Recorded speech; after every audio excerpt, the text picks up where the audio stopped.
We're here today to talk about our Wine of the Week feature, which is the Greywacke Sauvignon Blanc, which comes from Marlborough, New Zealand. So Sauvignon Blanc is one of those varieties that grows all over the world, but depending on where it grows, it can have very different character. Also, depending on the winemaking style, it can have very different character. We're going to focus mostly on the New Zealand region. New Zealand is definitely known for having more vegetal character in their Sauvignon Blanc, and so vegetal I mean like bell pepper, asparagus, sometimes green peas, fresh cut grass. It's definitely known for the pyrazine sort of characters of that green bell pepper. The wild Sauvignon Blanc, though, is a little bit different, and it's definitely made in a style that can't be mimicked by other producers. And the main reason why it can't be mimicked by other producers is because of the indigenous yeasts.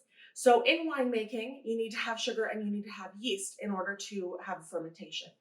And at Greywacke, they're actually using their indigenous yeasts, which occur naturally in the vineyards or in the winery, to spur on that fermentation.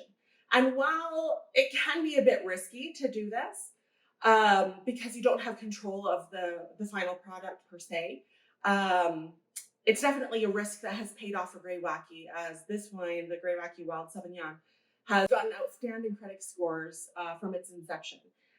Something that we feature here at the cellar a number of times over the years, and when I saw that it was back in stock and available, I thought that this would be something that would be fantastic to share with you all. So let's get on to tasting it.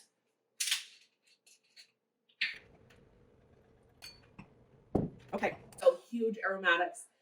Even just jumping out of the glass from this distance, as soon as you open up the bottle, you can smell those Sauvignon Blanc aromatics of citrus fruit, grapefruit, passion fruit, gooseberry. It's got a little bit more of a yellowish hue to it, which I want to point out. And the reason for that is because it does have some lees stirring. So lees are the yeasts that are used in the fermentation, and they call this batonnage. So there's definitely some lees stirring here. There's some oak as well that's being used in the fermentation. And as a wine is exposed to things like lees stirring, that will introduce a little bit more oxygen, and the barrels will introduce a bit more oxygen during the winemaking process. And this wine actually goes through malolactic fermentation as well. And so malolactic fermentation being the conversion of malic acids, which are quite harsh, into lactic acids, which can be a little bit more creamy. You might get sort of like a butter or a yogurt kind of aromatic or flavor on your wine. But what that'll do is it'll soften out the acids. Sauvignon Blanc being a highly acid varietal in cooler vintages, sometimes you definitely need this, depending, of course, on what your goal is as a winemaker. So, lots of citrus fruit, lemon, grapefruit. Definitely not on the vegetal side. You're not getting a ton of that bell pepper. Gooseberry, and creamy on the palate. This is a really beautifully balanced wine. It's a Sauvignon Blanc that Sauvignon Blanc lovers will love. Also, that if you like something that's a little bit more full-bodied, it's got that going on as well. This is a wine that definitely can have some ageability to it.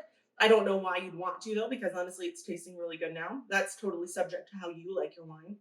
Personally, I think this is tasting beautiful now, and I would probably drink it now. This can be paired with food. You can have it with richer dishes or lighter dishes because it has the brightness of the citrus and it has the richness as well. Overall, I think the Greywacke Wild is a fantastic white wine, especially if you're a white wine lover who's looking for some of those more premium offerings. I think the Greywacke is it. And today you can actually get it on a pretty special deal if you follow our newsletter. So thanks for tuning in and checking out this video. I haven't done one of these in a really long time, so hopefully it wasn't too rusty for you. But please enjoy. Cheers.